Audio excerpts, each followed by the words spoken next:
on va voir comment passer d'une équation réduite à une équation cartésienne d'une droite, ou vice-versa, d'une équation cartésienne à une équation réduite. Donc déjà, on rappelle, l'équation réduite, c'est sous la forme y égale mx plus p. Alors que l'équation cartésienne est de la forme ax plus by plus c égale 0.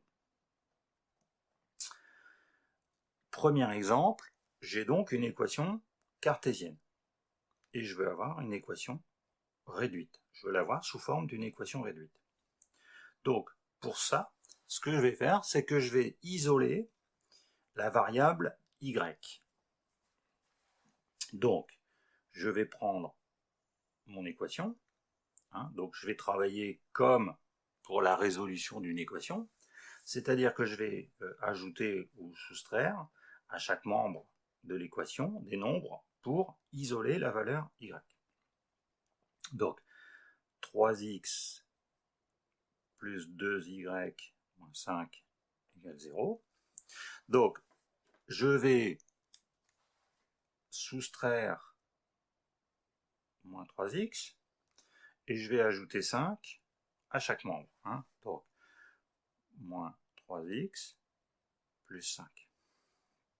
Donc, si je fais ça, donc, ça ne change pas l'égalité. 3x moins 3x, c'est 0. Moins 5 plus 5, ça fait 0. Donc, dans ce membre-là, il va me rester y. Et de l'autre côté, moins 3x plus 5.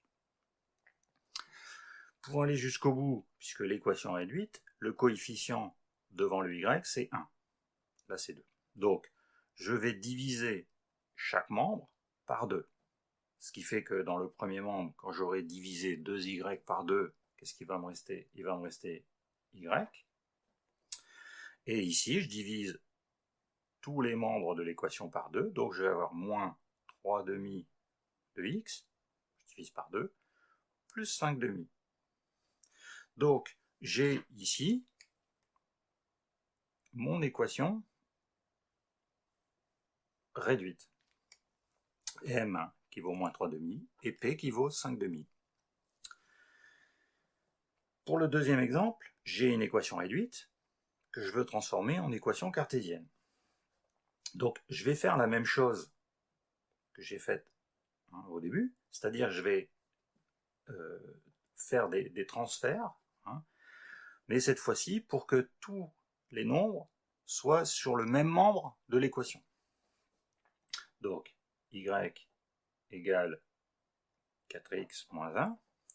Donc, ce qui fait que je vais enlever à chaque membre, je vais ajouter à chaque membre moins 4x, et je vais ajouter à chaque membre 1. Donc, en ajoutant 4x, en ajoutant moins 4x à 4x, ici j'aurai 0. Et du coup, dans l'autre membre, j'ai ajouté moins 4x. Donc, je me retrouve avec moins 4x plus y. Ici, j'ai dû ajouter 1. Donc, j'ai ajouté 1 aussi à l'autre membre. En ajoutant donc 4x moins 4x, 0. Moins 1 plus 1, 0. Et du coup, je me retrouve avec mon équation cartésienne. Moins 4x plus y plus 1 égale 0. Pour le dernier exemple, je vais faire la même chose. Donc, y égale 3 quarts de x plus 5.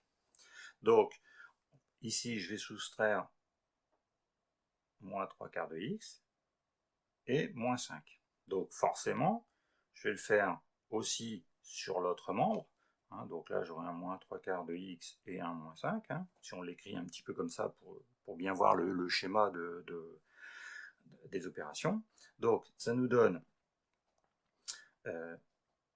moins 5 moins 3 quarts de x plus y est égal à, donc ici, ça fait 0, 0. Donc je me retrouve bien sur le schéma de mon équation cartésienne. Alors je vais la simplifier un petit peu. Donc je vais déjà remettre dans l'ordre que l'on avait là-haut. Donc moins 3 quarts de x plus y moins 5 est égal à 0. Et pour éviter d'avoir une fraction dans mon écriture, dans mon équation cartésienne, je vais multiplier les deux membres par 4. Donc ici, 0 fois 4, ça fera toujours 0. Et ici, je vais multiplier tous les nombres de ce membre-là par 4. Donc moins 3 quarts fois 4, ça fait moins 3. Donc, moins 3, x.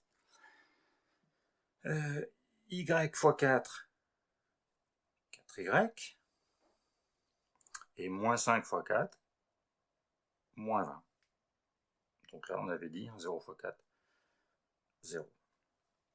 Donc voilà une équation cartésienne correspondant à cette équation réduite. On essaie toujours dans les équations cartésiennes d'avoir des nombres les plus simples possibles, donc des nombres entiers, pas sous forme de fractions. Ça permet ensuite de trouver des choses, de travailler plus facilement, trouver vecteur directeur, de trouver un point. Voilà.